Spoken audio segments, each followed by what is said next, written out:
Hello, everybody. My name is Bruce Montgomery, and this is my colleague, Tracy Priest. Hello, everybody. And we're with The Road to Retail. On our podcast, Tracy and I hope to offer tips, insights, ideas, and examples for how small, emerging, and challenger CPG, consumer packaged goods, brands can build their business.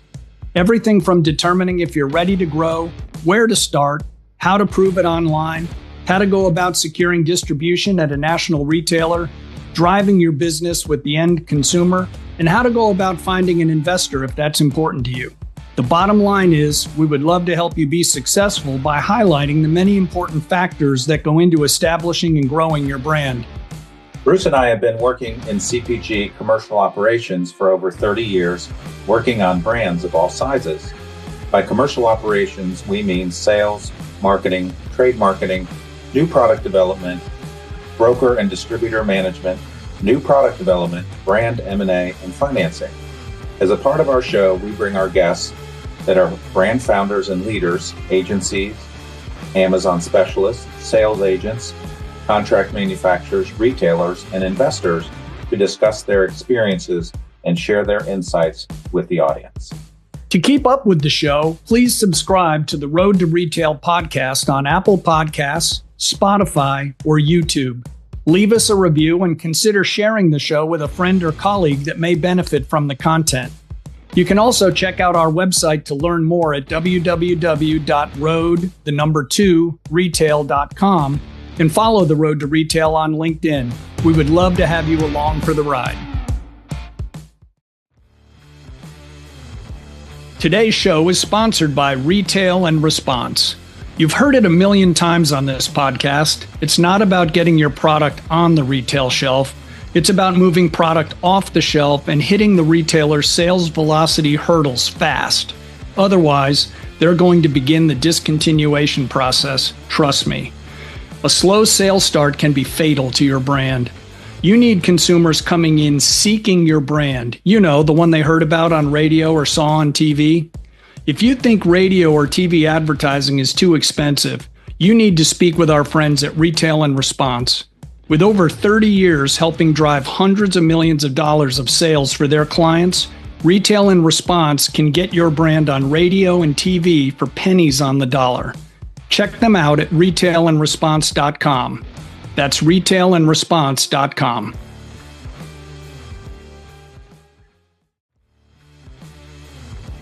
Today's Road to Retail episode is powered by Market Performance Group, MPG, a leading omnichannel commerce agency delivering integrated commercial solutions that accelerate profitable growth. MPG's new growth initiative helps brands of any size win in every channel, whether launching DTC, scaling on Amazon, or entering brick and mortar. Its team, veterans from top retailers, CPGs, and digital platforms, connects brands with consumers across the full funnel, delivering right-size strategies, strategic go-to-market plans, advanced analytics, and deep retailer relationships for exceptional business results. Check them out at marketperformancegroup.com. One.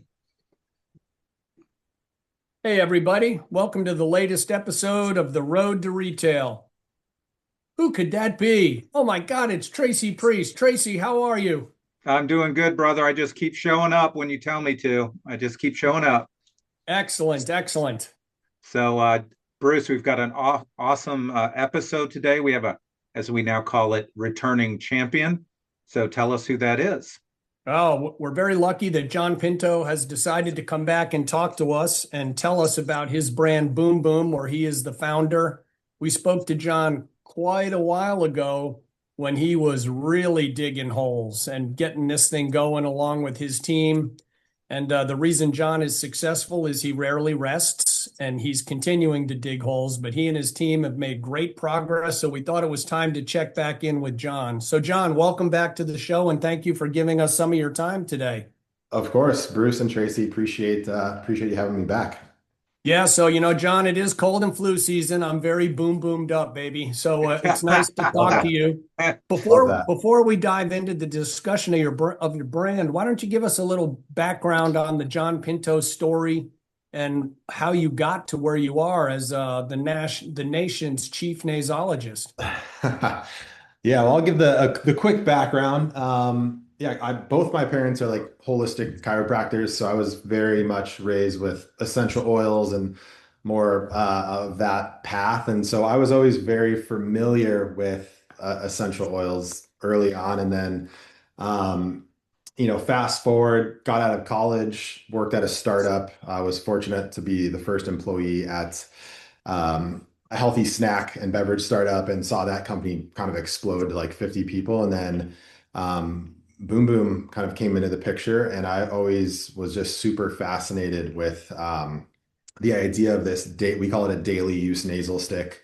The idea is already very popular in places like Thailand, Southeast Asia, India.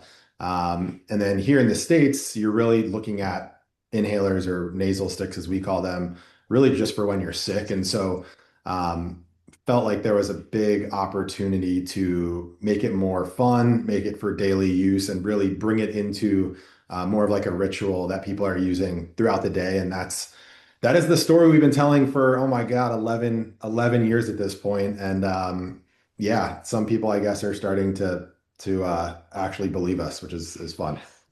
That's great. So folks, the folks listening out there that might not be familiar with Boom Boom, which I actually don't know how that could be since they're now ubiquitous.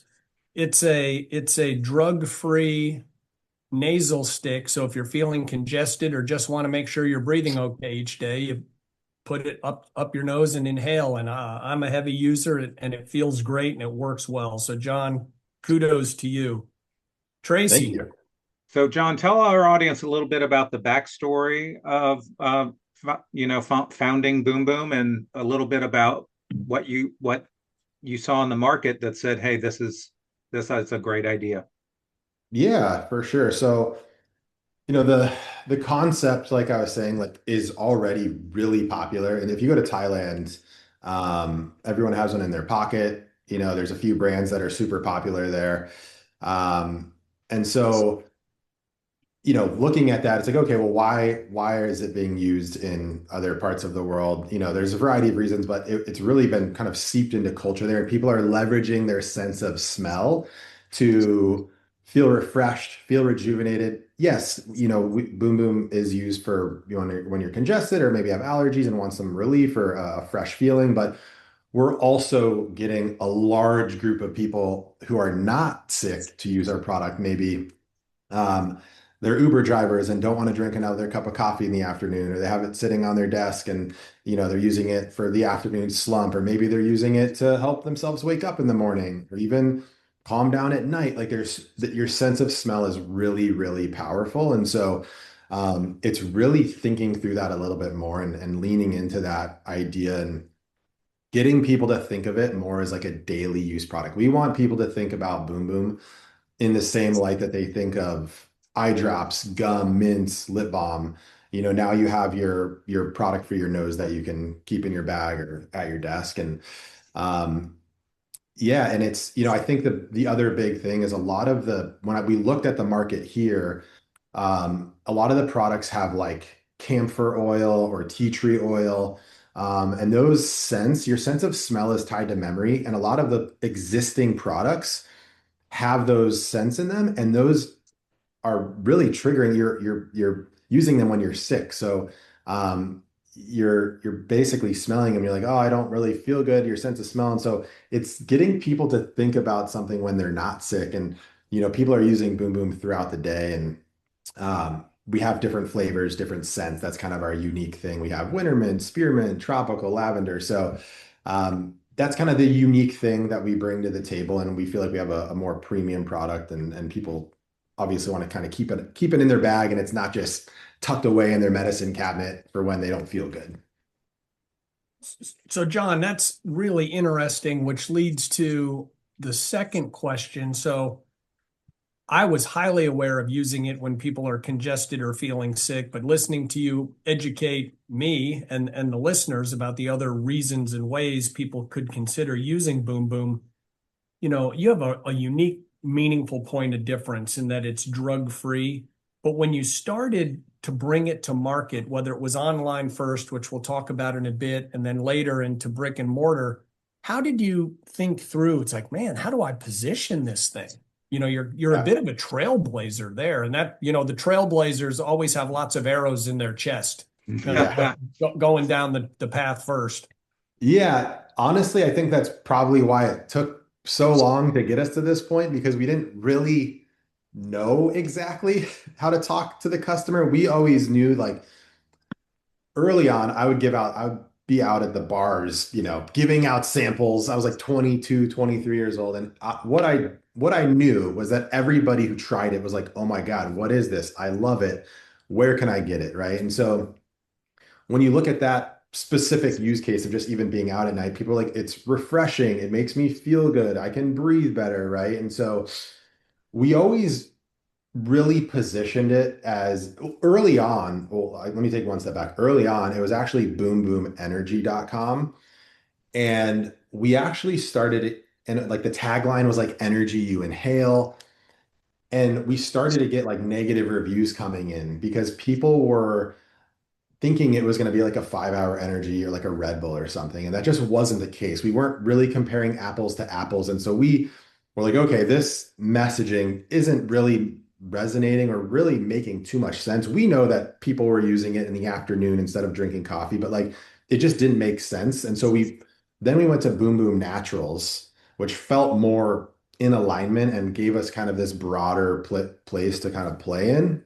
And that's when we made the choice to say, hey, let's keep this really high level. Let's have it be about refreshment, rejuvenation, breathing better, feeling fresh. Like that was always kind of the overarching messaging, at least it has been for the last little bit.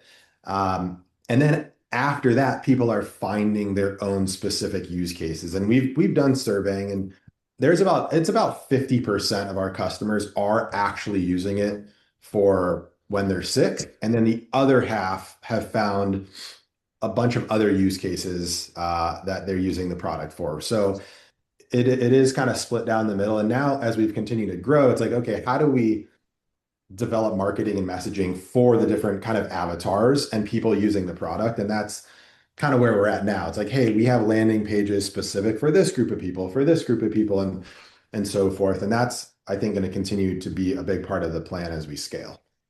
Yeah, that's great.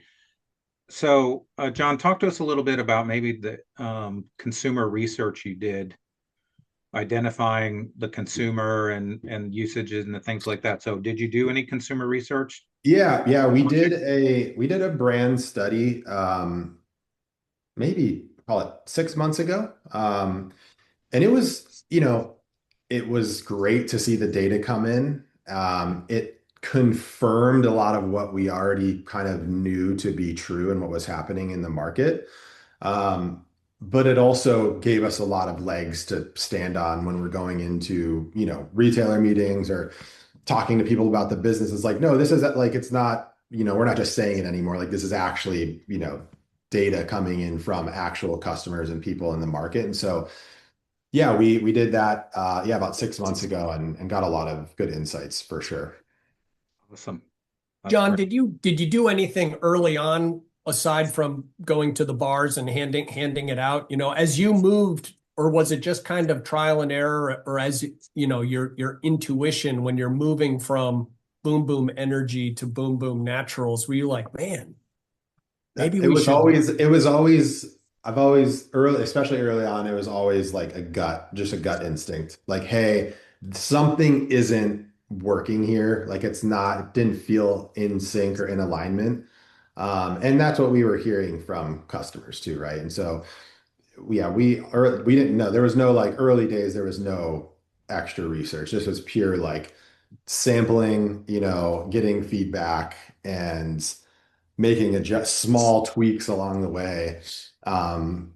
Because it's hard to make, big tweaks and big moves when you're completely bootstrapped and, have basically no money in the bank too. So, right. But tell us a little bit more about what you just said about the brand study, because what was really interesting listening to you just then is that you now had data when you're speaking with retail partners versus, a compelling, dynamic founder story. And, you Yeah. definitely drove growth over those years. But tell the folks why having some of that data is really important after a certain point. You kind of got to prove your point, not just pound the table. Yeah, I think, and especially with retailers, you can go into these meetings and have very little distribution and, win a couple of people over just with, good energy and having a good story and a cool product.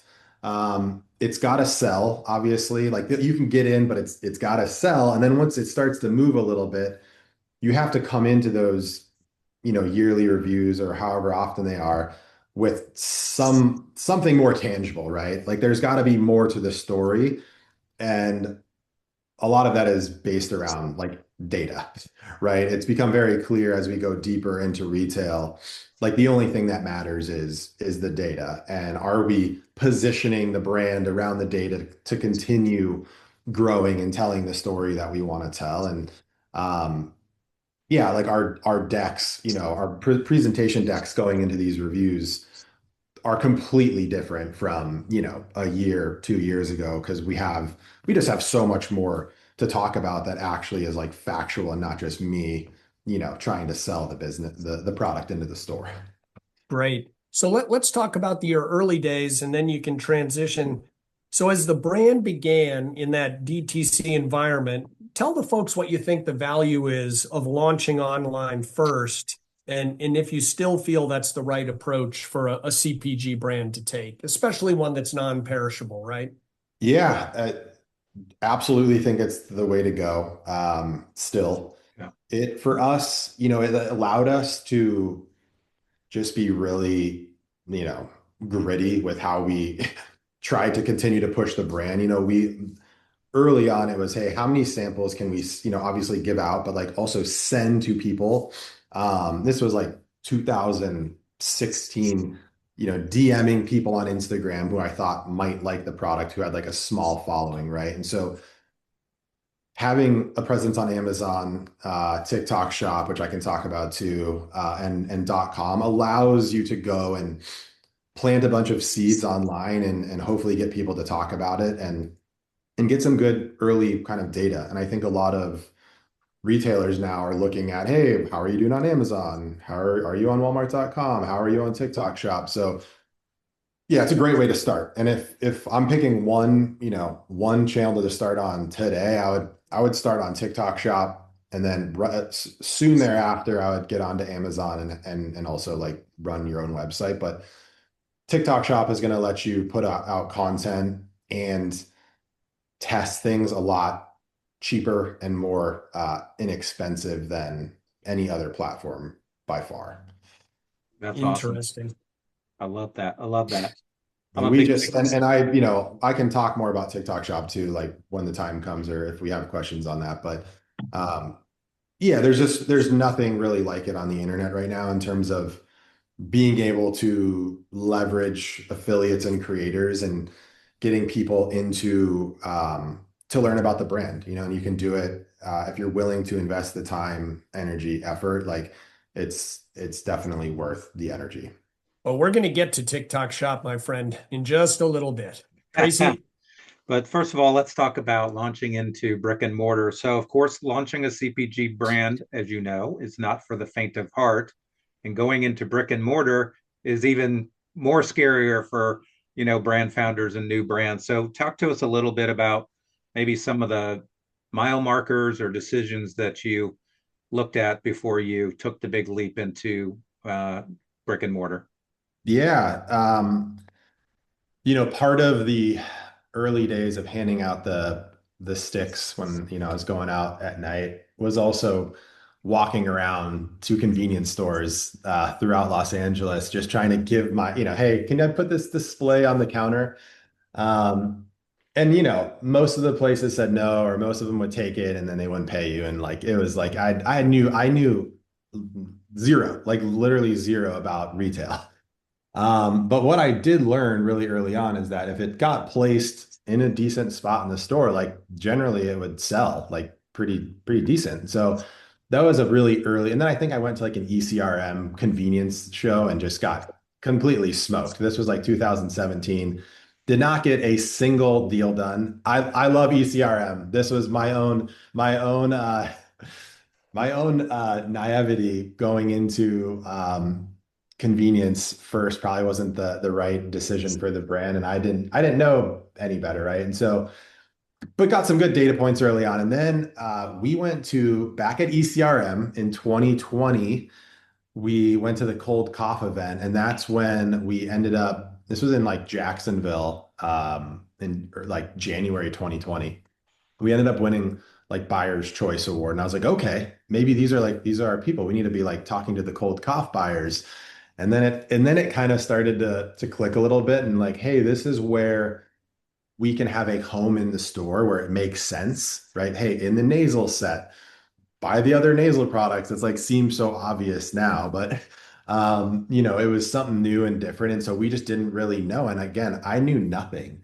So we won that award and I was like, oh wow, okay, cool. And we're talking to CVS and all these different people. And so ultimately CVS brought us in really before anybody. CVS brought us into like a 10 store test in Rhode Island. That turned into a big clip strip order, like off shelf, on clip strips. I think they put in like 5,000 doors, which was a huge deal for us. I mean, that was like, hey, we have to make this work at CVS. Otherwise, we're pretty much dead in the water, which I also, again, didn't realize like how badly that could have gone if it Yes, didn't work, very right? I didn't badly. know. I mean, just being so naive was like almost like a superpower early on. Like I really knowing what I know now, I mean, yeah, honestly, it's just a completely different game now. Um, but anyway, CVS brought it in, and then ultimately it performed well enough for them to give us a couple of spots in line. And we were like, okay, this is our first big real opportunity. They put it in line in the cold cough set in like 2,000 doors. And that was in maybe 2021, 2022. I don't remember the exact timeline there. And then from there we started to chip away, and now we're in, I mean, geez, by the end of this year, I think we'll be in like 30,000 doors. That's amazing. Congratulations. Yeah, thank you. It's been quite the journey, but yeah, those early, and we knew at CVS too. Like I also didn't realize like the drug channel wasn't going to see as many turns as say like convenience or like a Walmart, and so we just had no context for anything. Um, but we've learned a lot, obviously, and we've had to learn quickly, and we have some really amazing partners now too that are very helpful on the retail side of the business. Well, you're a candidate for when Road to Retail opens up our gear store. We're going to have our T-shirt that says "All gas, no brakes" for all of you entrepreneurs. We had Greg Vetter, the founder of Tessame's salad dressing, and he's told a similar story. To paraphrase, he said he and his brothers just kept going because they had no idea that they should have stopped. And Yeah, in the same. end, they kept going. And even though the sign said bridge out, the bridge was there when they got there. So good for all of you That's guys. I So love that. I love that. It seems, yeah, when it seems to be a common tale. You hear a lot of brands don't kind of make it to the other side, but the ones that do, it's a very similar tale. so Yes, for so sure. so John, you've kind of touched on this that your first kind of break in brick and mortar was CVS. So as you guys have grown, how do you think through and manage all the different channels? I mean, you just mentioned a really important thing, the turns. And folks, turns means how fast is your product selling? So most places, the more turns will be in stores that have more people. That's just kind of logical. So there's more people going to a Walmart than a CVS every day. But how did you guys think about managing pricing or bundle packs across the different channels? Whether you're in a Sam's Club or you get into Meijer and into Yeah. Walmart and CVS. And boy, maybe you could tell a little story of, hey, John, this is Bruce from CVS. I've noticed some pricing on Amazon. What are you doing? Yeah. Yeah, it's a great question.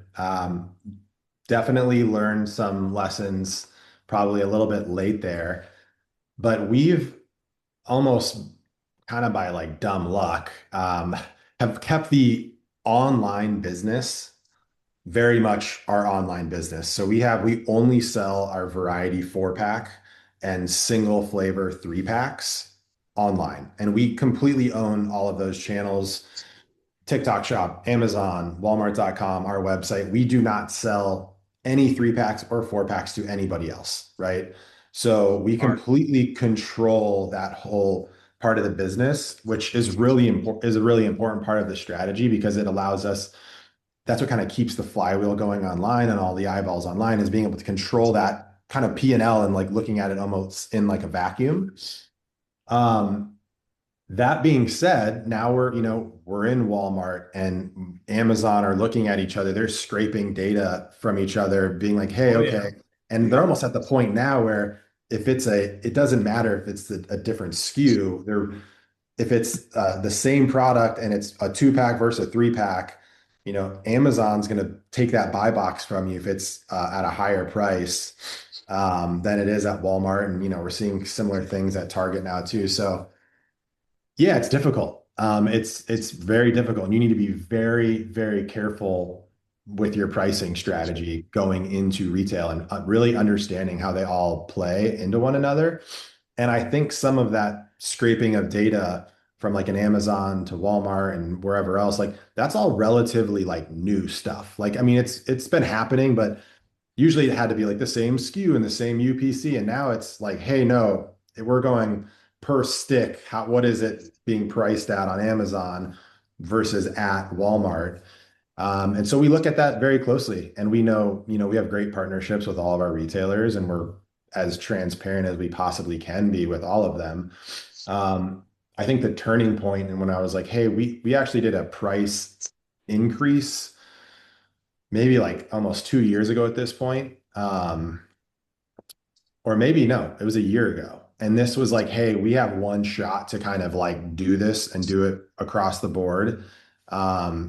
And we were able to like, pull it off and have conversations with everybody. And we were also in a good spot to be able to have those conversations because the product was like really ramping and taking off, and it was just good timing for us. But yeah, I mean, and then to go back to actually figuring out pricing, honestly, shout out to Brooks over at Cheers. I was like, hey man, I need help with our pricing.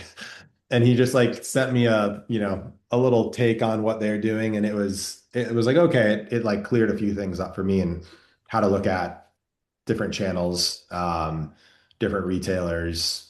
But again, all that is kind of evolving as well because Amazon is such a big channel for us, and Walmart is now as well. So Sure. No, that's great. And we have a few pricing episodes in our library, and we have a couple of pricing people coming up soon. And Yeah. one of them was recommended by a friend of the show, Brooks Powell. So, folks, a couple other things before we kick it to Tracy. John said that to keep in mind is the discipline of having certain SKUs in certain channels, because everyone, when they're starting off, is anxious and aggressive and wants to sell. And if you're not careful, one day you yes, wake up and you have 5 different pricing deals at 5 different retailers or channels. And one day your phone will blow up because you will get a phone call Yeah. asking what in the world is going on over at XYZ. And those correct. can be incredibly uncomfortable, time consuming, and to be a bit of a drama queen. They might not be fatal, but it's definitely a shot below the waterline that can take time to recover from. So Yeah. well done by you guys for maintaining that discipline. Even if it took you a little bit to learn it, you learned it. Yeah. Yeah, absolutely. And I think if you would have told me 2 years ago that I would be telling basically every retailer, no, we're not selling you our 4-pack, I probably wouldn't have believed you. But um, that's the position that we are now in. And it would never make any sense to sell that SKU or any of our variety packs, into like the bigger retailers because it would completely mess up our whole online business. And our whole online business and everything we built is the flywheel. Like that's why it's working in retail. So we've had to like have these conversations and everybody seems to get it, but it's like it's super, super important, especially with kind of like the affiliate and creator world, that we have to like own this whole thing we have here. Otherwise, the rest of it just doesn't really work the way that it has been. And we're not willing to jeopardize that over, one retailer wanting a certain SKU. We just say no. Yeah. Well, in all aspects of business, but definitely CPG, as a supplier and brand person, if the word no is not in your vocabulary, you will not make much money. Yeah, Yeah. that is the truth. Tracy. Absolutely. So we're going to talk about driving demand in a minute, but you and your team have had some really explosive growth over the last year or two. So tell us a little bit about how your team has handled that, because it's not an easy feat. Yeah, we have an amazing team. We have about 10 people, super loyal team. Everyone's been on the team for at least like 5 years, which is incredible. Um, we have, everybody kind of owns their role and their portion of the business, and we lean in really heavy on a few third parties. But yeah, there was a moment where we were basically, the plastic component. We have a partner overseas, and we were air freighting 1 million sticks in a week for, I mean, probably 6 weeks when it really took Wow. off. And we That's were in and cheap. out. Yeah, Yeah. we were in and out of stock. We were cutting all sorts of orders to the retailers, and we literally just couldn't do anything about it. It was just going so crazy. And so we finally caught up in, call it May of last year. So it was like there was a couple out of stocks, call it the end of 2024, early 2025. And then by May, our whole mission was like, we are not cutting another order. We are not selling out anything online. And we put ourselves in a position to do that. And the team handled it great. We have just a very resilient team. We have an awesome culture here. Yeah, it's just, we've been kind of building for so long together that everybody just stepped up, and it's been a lot of fun. So That's awesome. I love to hear that. So you talked a John, little bit about being out of stock. So talk to us about vetting a contract manufacturer. What did you look for in that partner? And maybe a little bit about the importance of having a great contract manufacturer that's really a true partner.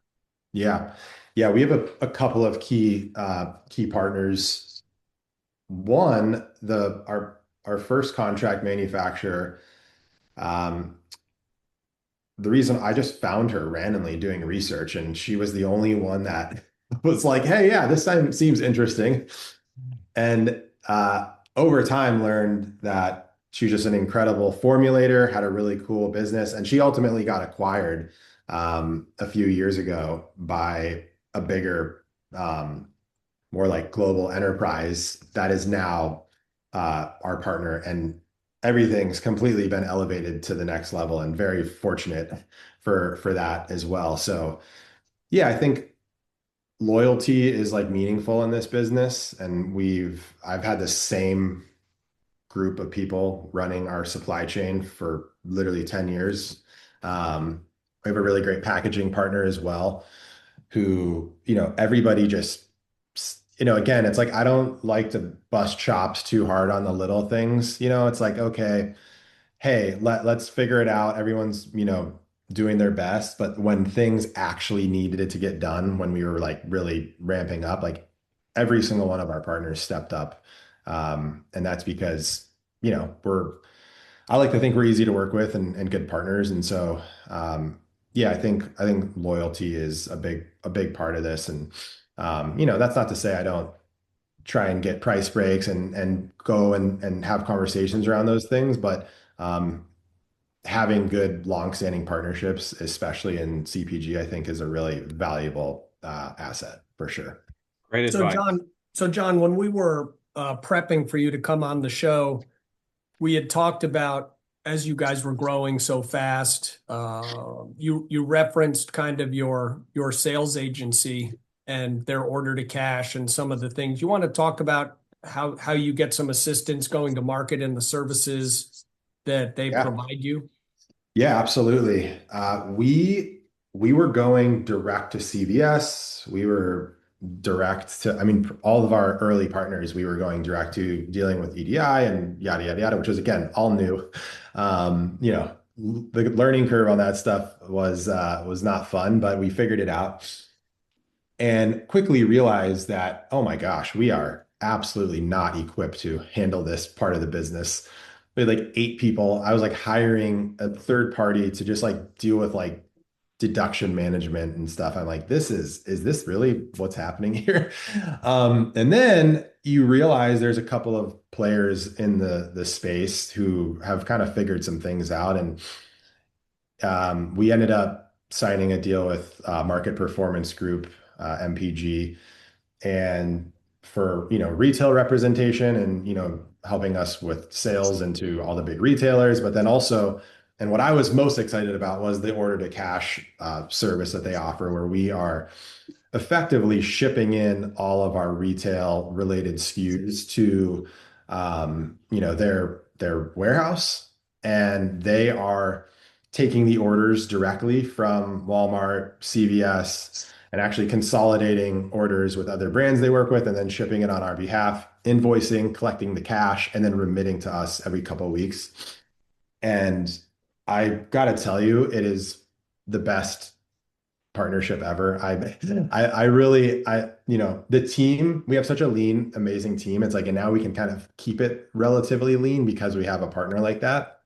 And we're also, you know, we can ship into all of these retailers just really quickly and also get set up with them really quickly. I think that's the other part people don't realize is the, you know, the vendor setup for any retailer is just, it's, you know, it can be painful. And Daunting.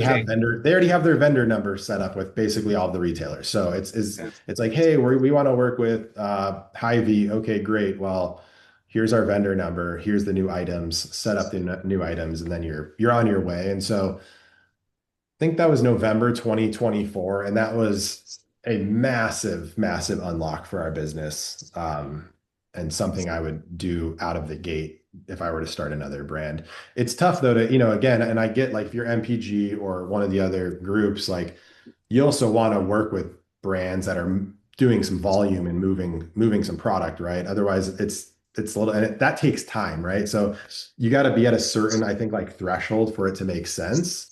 But when it does make sense, it makes a lot of sense. Yeah. You know, Good John, I'm advice. really surprised you gave up all the joy and happiness of filling out new item forms and navigating retailer portals. I mean, I Yeah, thought you'd like that, you know, And like a don't forget knitting needle, deductions as well, how much knitting fun those needle, are. knitting yeah, needle in your eye. exactly, All exactly. right. So now you've got a good partner, you've grown, you've learned some hard lessons, and now you're learning lessons faster and easier. So what marketing vehicles are you using to drive awareness and trial for Boom Boom? And maybe this is where you can give us a little more color around what you're doing with TikTok shops and give the folks people to think about, stuff to think. Yeah. So a big part of our strategy has always been sampling, you know, from literally the early days of giving out the sticks when, you know, you're going out and to events and whatnot to today. I mean, we literally give away, we've sent out literally probably 3,000 sample packs in the month of February, right? This is still a big part of our strategy. And before it was me basically, and now like the social media team DMing people, you know, hey, we want to send you samples. And, you know, you do some like deals where you can post, hey, they'll post your product for $100 or whatever, right? There's a million ways to do it. Then some tools came out to kind of assist with that, where you could start to reach out to these creators kind of in mass, you know, through email, through text, DMs, whatever, which kind of worked, but it felt like there was still a lot of friction. And then TikTok Shop came out. And the magic of TikTok Shop is that it basically allows any approved affiliate on the platform to come and promote your product, right? If you have an open plan on the back end of TikTok Shop as a brand, anybody can come and promote your product as long as they're an approved affiliate, and they can request a sample. And on our side, we can say, hey, people have requested samples. We can look at how much GMV they've generated for other brands in the last 30 days. Like we have a whole list of metrics we can look at. And so what happened when it really started to pick up was the sampling just started to ramp crazy, right? There's a couple videos that people made that, and again, I guess there's two other things, right? It's the outreach is there, and it's all connected in the back end. They're also posting videos on their page with your product tagged and embedded as a shop kind of tag right on their post. That's the other main thing. And then they're also dealing with all of the commissions. They're handling all of the money, which is Interesting. amazing because before it's like, oh, you're having to like send PayPals to people for posting, or you're having to track stuff on your own. TikTok manages the whole process, and it's allowed it to become scalable. And so for us, we started to see a couple of early signs in 2024 where a few videos started to like ramp organically, and we started to see sales come in, and we were like, oh man, there's something here. And I'll never forget it. We made a decision. It was, I think, like August of 2024, maybe September, where it wasn't us reaching out to the creators anymore to send samples. It was them coming to us. And we had thousands and thousands of requests to send them samples, right? And so we said, okay, we're going to send everybody a sample. And we sent out probably 10,000 samples over the course of a month. And that was the start of it. And that was the whole flywheel. I think last year we did like 4 billion impressions on TikTok Shop, which is absolutely mind blowing. Like that is like that number you can never afford that Right. many Can't impressions, buy it. right? It's like it's really hard to wrap your brain around. Um, and that's what happened. And I feel very grateful. I think our brand was positioned perfectly for it though. It's like, it's a fun brand name. It's a visual product. You're putting it up your nose. People are reacting to it. Like it's a great item to sell on TikTok Shop. Um, and we just leaned in and we went as hard as possible. We went as hard as possible, and we still to this day, like I said, we have a big campaign rolling right now on TikTok Shop. We give away thousands of samples every month. We know how important it is for our business, and we're going to continue to invest in it. I think the biggest thing that we also learned when things were ramping was how big of an impact that it had across other channels. And that's what everybody's trying to figure out now.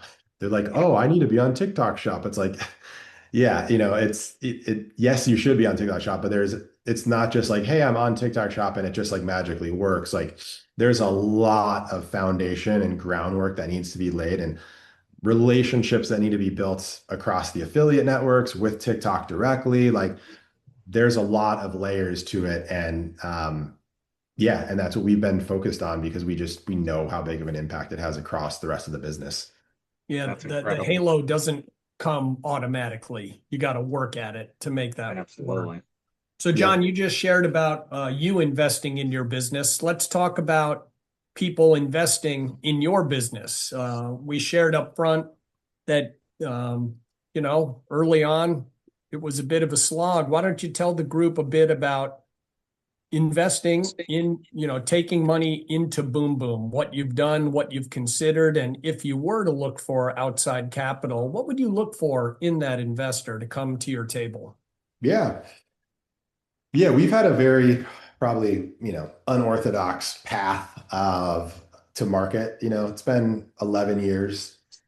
We, really haven't taken on a ton of money considering where we're at. And we have it's all basically family and friends at this point. Family, friends, our manufacturer, my accountant, um, and we did a WeFunder campaign. Like we did a WeFunder campaign because literally nobody would cut us a check. I've talked to a lot of VCs, a lot of growth equity people, and this was before everything started ramping, right? And it was very difficult for us to raise any money at all, right? And so we just kept slugging it out.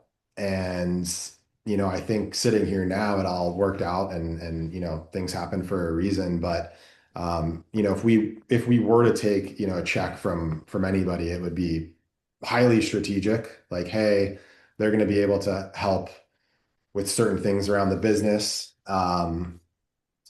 We don't necessarily, need the cash. Although having some buffer would be nice. What you realize is consumer is very cash heavy. Again, didn't know that, didn't know anything, like I said. And so there's some learnings around there as well. But on the investor front, like it's family, friends. I mean, we've raised up to this point, it's been, all in over 11 years, like about $2 million. And that was, um, that was over the course of like 5 years, like just as needed. I think my parents put in like 200K in like 2018 and like, as like a loan, right? So we could get our first big inventory run. Um, and it's just been a lot of that over the course of a long period of time. And I guess to that point, it's like you don't need to raise 5 million bucks out of the gate, 10 million bucks out of the gate. Like, yeah, that sure, if you have a very specific strategy and you have a game plan and you have the funding, like that's one path. I don't think that's necessarily the only path, obviously. And I think staying lean and bootstrapped as long as possible, so long as you can have that in your life like that. For me, it's like I was 26 with no kids. Now I'm, 39 with three kids. Like risk tolerance, things are a little bit different now, right? And so, Yeah, for sure. yeah, I think it just kind of depends on where you're at. But yeah, the investor front, it was always so new for me, and like we told the story to a lot of people, and it was always difficult to get people to come in. Well, the good news is you've bootstrapped it up. So if you ever do decide to raise money, you'll have to give away a lot less equity because your Yep. model is now proven. You have way more than just a deck and an idea. Yeah. So Yep. congratulations to you, Yeah. Tracy. Yep. So we're rounding third, as Bruce says, and heading home. So tell us, John, who's had the greatest influence on you and why? Oh man. Um, I would say, my parents and my grandpa, I am fortunate enough to come from an entrepreneurial family. Both my parents are chiropractors, by trade, but they had their own practice, right? They had a building that they bought early on, scraped together some cash, and they rented out a few of the rooms, right? And then my dad had one of the rooms. So I saw early on kind of what's kind of like an entrepreneurial mindset look like. And that just always stayed with me. They always were their own boss and made their own schedule. And um, I always just, I didn't really know any different, right? So I always felt like I wanted that for myself and my family as well. And so, yeah, I mean, as cliche as that is, definitely my parents set the biggest example for me. Um, and then, I mean, one other person that comes to mind is Jerry, who I work with. Jerry has been in the consumer space for, oh man, like 30 years at this point. And he helped us get into CVS early on and then has since been on board and has become like a friend, mentor, a big part of the business. And yeah, he's just an awesome guy. And him really is a big reason why the retail side of the things started to work at all, is because he came in and kind of showed us the ropes. And so yeah, super grateful for him and all that he's done for the business too. Awesome. Fantastic. Well, it's good to hear the messages about, the lessons our parents teach us, because that's something we saw almost 24 hours a day coming up. And Yep. sometimes it's the things you see that no one talks about that stick with you the most, how things are handled and good Yep. times, bad times. All right, Absolutely. John, critical question. Who's your favorite band, brand, or sports team, and why do you support them? You cannot say boom, boom. Oh man. Favorite brand, band, or sports team? Oh man. Um, The next question's really hard. yeah, geez. I would say band is I'm gonna throw out Odesza. They're more of like more of an electronic artist. They bring a lot of live instruments into their sets, but they put on a very, very incredible live show, and I've seen them a good amount of times. Love Nice. that. That's one Love that. that's one Bruce is going to have to look up, but we're Yep. always here. We're always here to learn. All right, so John, thank you so much for your time. How can people get in touch with you or learn more about Boom Boom? Yeah, you can find me on LinkedIn. So yeah, I think it's John E. Pinto 1 is the actual backslash handle. But yeah, find me on LinkedIn. Would love to connect. Boom Boom is boomboom.com.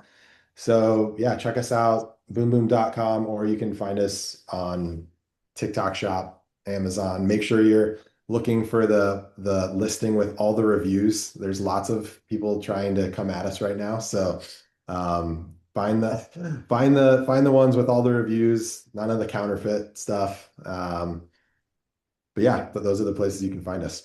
All right, John. Well, thank you Awesome. so much. All right, Tracy, the big finish. At least John didn't say the Dodgers. They're buying all the players. I mean, there's no other players to play for the other team, so I Oh, salute you geez. there. And you stole Funny. Luca from the Dallas Mavericks. My goodness. Anyway, well, great. Well, thank you, John, for joining us. Very insightful today. And so happy that you came back on our show to share kind of where Boom Boom is now in the journey. I think our audience is really going to love it. So, audience, thanks for joining us. Continue to follow us on our Spotify channel, as well as Apple Podcast, YouTube, and of course, LinkedIn. We post every Tuesday. So again, continue to follow us, and also our website, www.road2retail.com. Thanks for joining us today. Thanks, Thanks, guys. John. Good luck out there, folks. Bye.